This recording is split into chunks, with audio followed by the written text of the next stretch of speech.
غزوہ احد کا ذکر پچھلے کئی ہفتوں سے چل رہا ہے اللہ رب العالمین کی توفیق سے۔ غزوہ احد کس سن ہجری میں پیش آئی؟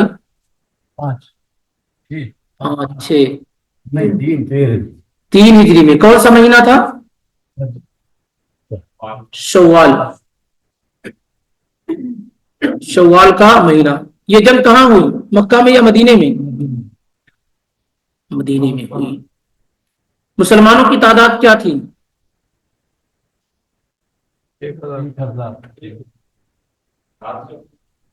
1000 گئے تھے، لیکن 1/3 لے کر کے عبداللہ بن ابی واپس آ گیا۔ کتنے لوگ شہید کیے گئے؟ 70 لوگ۔ ان کی نماز جنازہ پڑھی گئی یا نہیں؟ میں 2-3 ڈالتے ہیں۔ سوال وہ نہیں ہے، سوال یہ ہے کہ جنازہ پڑھی گئی یا نہیں پڑھی گئی۔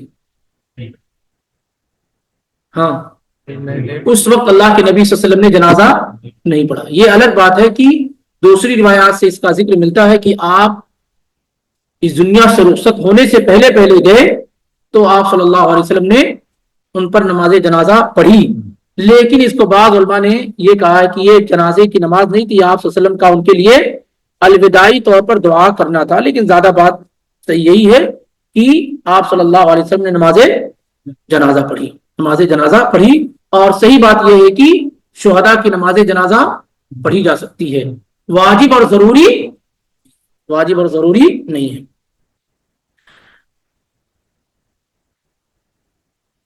اس غزوے کے اندر جو 70 شہداء ہیں ان میں تعداد مہاجرین کی زیادہ تھی یا انصار کی؟ انصار اور مہاجرین جانتے ہیں نا، کن کی تعداد زیادہ تھی؟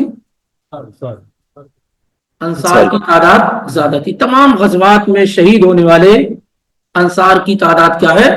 زیادہ رہی ہے، زیادہ۔ مدینے میں جو لوگ تھے وہ مشرکین تھے زیادہ، اور دوسرے جو لوگ تھے اہل کتاب جو یہودی تھے اور بعض نصارہ تھے وہ اہل کتاب تھے، ان کی تعداد زیادہ نہیں تھی، ان کی تعداد زیادہ نہیں تھی، انہی کی تعداد زیادہ تھی، مشرکین کی۔ اسی لیے مشرک ہو گئے تھے، یعنی جیسا کہ اللہ تعالیٰ کو ماننے والے تھے لیکن صحیح طریقے سے نہیں۔ اللہ تعالیٰ کو ماننے والے تھے، جیسے اہل مکہ تھے نا، مکہ والے مانتے تھے نا، ایسے مدینے کے اندر مشرکین تھے، وہ بھی اللہ کو مانتے تھے لیکن شرک کرتے تھے اللہ رب العالمین کے ساتھ۔ اور جو اہل کتاب تھے ان میں یہودی زیادہ تھے اور بعض نصارہ تھے، لیکن ان کی تعداد کم تھی ان کے مقابلے میں۔ ان کے 2 قبیلے بہت بڑے تھے جن میں کافی افراد تھے، اوس اور خزرج۔ یہ یہودی نہیں تھے، نہیں، یہ یہودی نہیں تھے، اور بلکہ ان کی اور یہودیوں سے جنگ ہوتی رہتی تھی۔ تو یہودی یہ کہتے تھے کہ ایک نبی کا ظہور ہونے والا ہے، جب وہ ظاہر ہو جائیں گے تو ان کے ساتھ مل کر کے ہم تمہارا کیا ہے؟ مقابلہ کریں گے، ہم تمہارا کیا ہے؟ مقابلہ کریں گے۔ تو تعداد انہی کی زیادہ تھی اور ایمان لانے والے وہی لوگ تھے، کیونکہ یہودیوں میں سے چند ہی لوگ ایمان لائے، یہودیوں میں سے چند ہی لوگ ایمان لائے، باقی تمام کو اللہ کے نبی صلی اللہ علیہ وسلم نے کچھ اللہ کے نبی کے زمانے میں اور باقی عمر بن خطاب رضی اللہ تعالیٰ عنہ کے زمانے میں جزیرۃ العرب سے نکال دیے گئے تھے۔ تو یہ جو جنگ ہوئی تھی اس میں مسلمانوں کی جو شہادت ہوئی وہ 70 ہے۔ قتادہ کہتے ہیں ما نال محیم من احیاء العرب اکثر شہیدا اعز یوم القیامت من الانصار۔ عرب کے جتنے بھی قبیلے ہیں ان قبیلوں میں شہادت کے اعتبار سے قیامت کے دن سب سے زیادہ اعزاز پانے والے، مقام اور مرتبہ پانے والے کون لوگ ہوں گے؟ انصار ہوں گے۔ یعنی عرب میں جتنے بھی قبیلے ہیں ان قبیلوں میں سب سے زیادہ قیامت کے دن شہادت کے اعتبار سے مقام اور مرتبہ اور عزت پانے والے انصار ہوں گے۔ پھر اس کے بعد کہتے ہیں قتادہ کی انس بن مالک نے بیان کیا کہ 70 لوگ احد میں شہید کیے گئے۔ کتنے لوگ؟ 70 لوگ۔ یہ تحدید کے طور پہ نہیں، تقریب کے لیے، وگرنہ صحیح کتنا ہے؟ 64 انصاری شہید کیے گئے اور 6 مہاجرین شہید کیے گئے۔ آگے روایت انشاءاللہ آ رہی ہے۔ تو 70 کی جو عدد کہی گئی وہ تقریب کے لیے، جب زیادہ ہوتی ہے حکم الاکثر حکم الکل، اکثر کا جو حکم ہوتا ہے وہی کل کا حکم ہوتا ہے۔ تو چونکہ 64 بڑی عدد ہے اور اس کے مقابلے میں 6 جو عدد بہت تھوڑی ہے، اس لیے کہہ دیا گیا 70، وگرنہ صحیح بات کیا ہے؟ بالضبط 64 انصار اور 6 مہاجرین شہید کیے گئے۔ اور ایسے ہی بیر معونہ جو ہوئی تھی، جو قرہ کو اللہ کے نبی صلی اللہ علیہ وسلم نے دیا تھا، وہ 70 یہ بھی کیا ہے؟ انصاری تھے۔ اور اسی طریقے سے مسیلمہ کذاب کے ساتھ جو جنگ کرتے ہوئے شہید کیے گئے، وہ بھی کیا ہے؟ 70 انصار صحابہ تھے۔ تو انصار صحابہ شہادت کے اعتبار سے بہت بڑے مقام اور مرتبے پر فائز ہیں، اور وہ نبی علیہ الصلوۃ والسلام کے ایک ایک اشارے پر اپنی جان کو قربان کرنے کے لیے تیار رہتے تھے۔ انصار صرف اس معنی میں نہیں کہ انہوں نے مال دے دیا، انصار اس اعتبار سے بھی ہیں کہ انہوں نے اپنی جان تک کو بھی کیا اللہ کے نبی صلی اللہ علیہ وسلم کے لیے قربان کر دیا۔ ہر اعتبار سے دین کی مدد اور نصرت کرنے والے لوگ، اس لیے ان سے محبت کو اللہ کے نبی نے ایمان قرار دیا ہے، اور ان سے نفرت کو نفاق قرار دیا ہے۔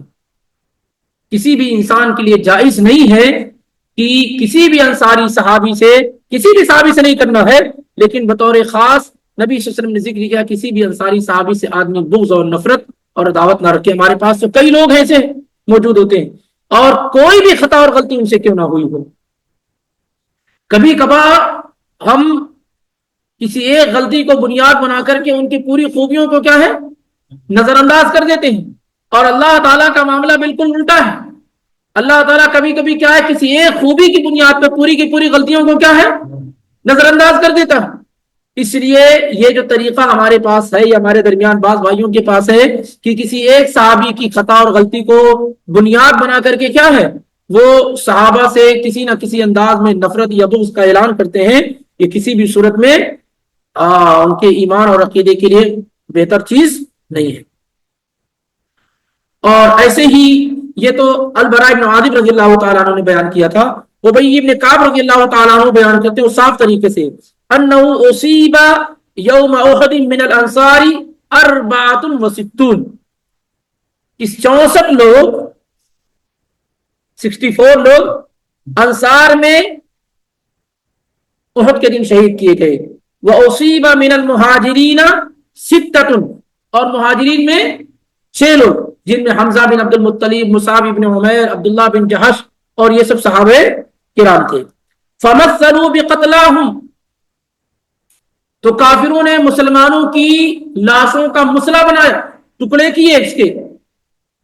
فقالت الانصار، تو انصاریوں نے کہا، کیونکہ اکثر انہی کے شہداء تھے، انہوں نے کہا کہ اگر کسی دن ہم ان پر قبضہ پائے، قریشیوں پر جو مکہ سے آئے، اگر کسی دن اللہ نے ہمیں ان پر قوت اور طاقت عطا کی، تو ہم بھی ان کو ویسے ہی مسئلہ کریں گے جیسے انہوں نے ہمارے بھائیوں کے ساتھ کیا ہے۔ فلما کان یوم فتح مکہ، جب فتح مکہ ہوا سن 8 ہجری میں، جب مکہ فتح ہوا اور 10,000 کی تعداد میں اللہ کے نبی مکہ کے اندر داخل ہوئے تھے نا، تو ایک آدمی نے اعلان کیا جس کو لوگ جانتے نہیں تھے کہ لا قریش بعد اليوم، آج کے بعد کسی قریش کا معاملہ نہیں ہوگا، یعنی قریشیوں کو چھوڑا نہیں جائے گا جنہوں نے ہمارے بھائیوں کو قتل کیا تھا، ان کا مسئلہ کیا تھا۔ تو اللہ رب العالمین نے آیت کریمہ نازل فرمائی، وَإِنْ عَاقَبْتُمْ فَعَاقِبُوا بِمِثْلِ مَا عُوقِبْتُمْ بِهِ، کہ اگر تم بدلہ لو، انتقام لو، تو اتنا ہی لو جتنا انہوں نے تمہارے ساتھ کیا ہے، اور اگر تم معاف کر دو، درگزر کر دو، صبر کر لو، یہ تمہارے لیے کیا ہے؟ زیادہ بہتر ہے۔ تو اللہ کے نبی صلی اللہ علیہ وسلم نے سب کو روک دیا تھا کہ کسی کو بھی قتل نہیں کیا جائے گا، کسی کو مارا نہیں جائے گا، سوائے 6 لوگوں کے۔ کتنے لوگوں کے؟ سوائے 6 لوگوں کے۔ نبی صلی اللہ علیہ وسلم نے کہا کفو عن القومی، کسی کو قتل نہ کرو، کسی کو کچھ نہیں کیا جائے گا۔ اور ابی بن کعب رضی اللہ تعالی عنہ کی دوسری روایت میں ہے کہ اللہ کے نبی صلی اللہ علیہ وسلم نے کہا کفو عن القوم الا 4، 4 لوگوں کو چھوڑ کر کے، یعنی 4 کو قتل کر دو، باقی کسی کو قتل نہیں کیا جائے گا۔